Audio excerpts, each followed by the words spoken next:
Report. दिल छू लेने वाली कहानी। रंजीत ने डोरबेल को कई बार बजाया, लेकिन दरवाज़ा नहीं खुला तो उसे थोड़ी चिंता हुई। फिर उसने अपने बैग में रखी हुई चाबी को निकालकर दरवाज़ा खोला। अंदर गया तो देखा उसकी पत्नी शीतल बिस्तर पर पड़ी हुई थी। क्या हुआ शीतल, तुम ऐसे लेटी हुई क्यों हो?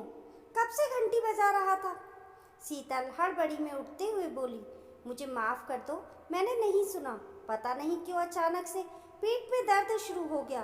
कितनी बार समझाया है कि बाहरी चीज़ मत खाया करो, पर तुम्हें तो बाहरी चाट फुल्के खाने का बस मौका मिल जाए। ये लो, दवा खा लो, आराम मिल जाएगा। शीतल के पेट में दर्द काफ़ी समय से हो रहा था। दवाइयाँ खा लेती तो 2-3 दिन आराम मिल जाता, लेकिन फिर से दर्द स्टार्ट हो जाता। रंजीत कहता कि चलो एक दिन डॉक्टर को दिखा दूंगा। कभी यही काम, कभी वह काम, तो कभी मीटिंग के चक्कर में 2 महीने बीत गए। एक दिन फिर से शीतल के पेट में दर्द इतना बढ़ा कि उसे एडमिट करना पड़ गया। फिर डॉक्टर ने कई जांचें लिखी। आज शीतल की रिपोर्ट आने वाली थी। रंजीत ऑफिस से सीधा हॉस्पिटल गया रिपोर्ट लिया, लेकिन जब रिपोर्ट देखा तो खुद को संभाल ही नहीं पाया। उसकी पत्नी को लास्ट स्टेज पर लीवर कैंसर था। डॉक्टर ने रंजीत को संभालते हुए कहते हैं, देखिए रंजीत जी, अब आपकी पत्नी को बचाना मुश्किल है। उनके पास ज़्यादा समय नहीं है। लेकिन डॉक्टर, आप ऐसा नहीं कह सकते। मेरी पत्नी को कुछ नहीं होगा, मैं उसे कुछ नहीं होने दूंगा। और रोने लगा। डॉक्टर ने रंजीत के कंधे पर हाथ रखते हुए कहा, काश मैं आपकी पत्नी को बचा पाता, पर अब कुछ नहीं हो सकता। आपने आने में बहुत देर कर दी। रिपोर्ट लेकर रंजीत सीधे मंदिर जाता है। मंदिर की सीढ़ियों पर बैठकर रोने लगता है और कहने लगता है, क्या कमी की थी शीतल ने आपकी पूजा में? हर दिन आपको भोग लगाकर तभी खाती थी। कोई त्योहार आए, सबसे पहले आपको ही चढ़ावा चढ़ाती थी। आप उसके साथ क्यों अन्याय कर रहे हैं? क्यों भगवान, क्यों? गलती मेरी है, मुझे सज़ा दीजिए। उसे क्यों सज़ा दे रहे हैं? 2 महीने से पेट में दर्द हो रहा था। अगर मैं पहले डॉक्टर के पास ले जाता तो शायद अपनी पत्नी को मैं बचा पाता।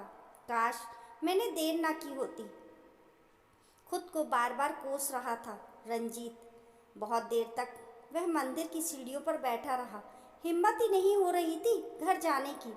क्या कहूँगा अपनी शीतल से? थोड़ी देर बाद हिम्मत करके घर पहुँचता है। शीतल दरवाज़ा खोलते ही बोलती है, अरे आप इतना लेट क्यों आए? और रिपोर्ट मिली? क्या निकला था रिपोर्ट में? लगातार सवाल कर रही थी शीतल। शीतल, तुम्हारी रिपोर्ट में वो, अरे आप क्या बताओगे? मुझे पता है कि मुझे कुछ नहीं होगा। सही कहा ना? बस पता नहीं कहाँ से ये पेट में दर्द शुरू हो गया था। अच्छा आप मुंह धो लो, मैं खाना लगाती हूँ। आज पता नहीं क्यों इतनी देर से आ रहे हो, मुझे तो बहुत तेज भूख लगी है। रंजीत शीतल को बताना नहीं चाहता था। उसने अपने आंसुओं को रोक कर रखा था। अगले दिन रंजीत बोला, सुनो शीतल, तुम कह रही थी ना वैष्णो देवी जाने को, कल ही हम चलेंगे दर्शन के लिए। क्या बात है, कल से देख रही हूँ मेरे ऊपर कुछ ज़्यादा ही प्यार उमड़ रहा है। मैं कुछ भी कह रही हूँ मान जा रहे हैं। बात क्या है? रंजीत ने बात काटते हुए कहा, तुम पत्नियों को हर बात पर शक करने की आदत होती है। अच्छा अब चलो तैयारी कर लो। अगले दिन वह दोनों वैष्णो देवी के दर्शन के लिए निकल पड़े। वहां पहुंचकर उसने नंगे पांव चढ़ाई शुरू की, जबकि शीतल को हेलीकॉप्टर से भेज दिया। माता रानी से रंजीत बस यही प्रार्थना करता कि माँ कुछ ऐसा चमत्कार कर दे कि मेरी शीतल मुझे छोड़कर ना जाए। मैं जी नहीं पाऊंगा उसके बिना।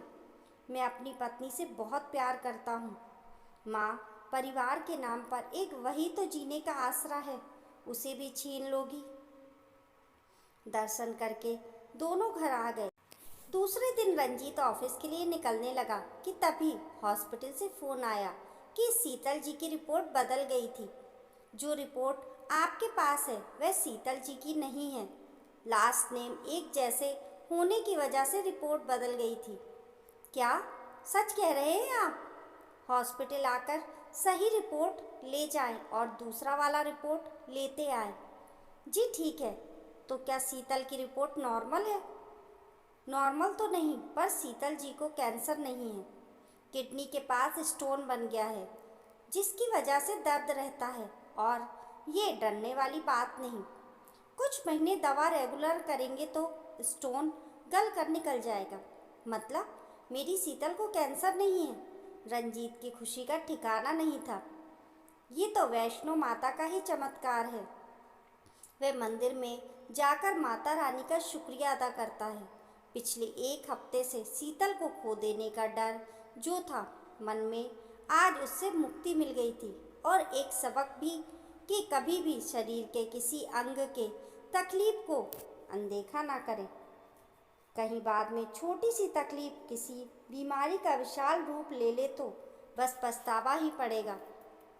जैसे ही फोन रख कमरे से निकलकर शीतल आई और बोली, जब दर्शन करने गए थे तो आप बड़े दुखी लग रहे थे और आज आप बहुत खुश लग रहे हैं। आखिर बात क्या है? आपके इस रवैया से मुझे बड़ी चिंता हो रही है। रंजीत ने उसे गले लगा लिया। आप तो मुझे ऐसे गले लगा रहे थे जैसे मैं आपको छोड़कर जाने वाली थी। रंजीत ने शीतल के होठों पर हाथ रखकर कहा, कभी मुझे छोड़कर जाने की बात मत करना। और हाँ, तुम्हारी रिपोर्ट में सब कुछ ठीक है, सिर्फ तुम्हारे पेट में पथरी हो गई है। अस्पताल से जाकर दवाइयाँ लेकर आता हूँ।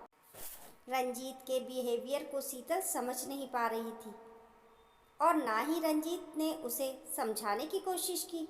दोस्तों, जिंदगी का भरोसा नहीं है, आज है कल नहीं, इसलिए जो भी पल मिले हैं उसे खुशियों से भरकर जी लीजिए।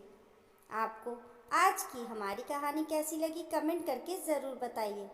पसंद आने पर लाइक और शेयर करें। ऐसी ही अच्छी अच्छी कहानियों के लिए चैनल को सब्सक्राइब करना ना भूलें। मिलते हैं फिर एक नई कहानी के साथ, तब तक के लिए नमस्कार।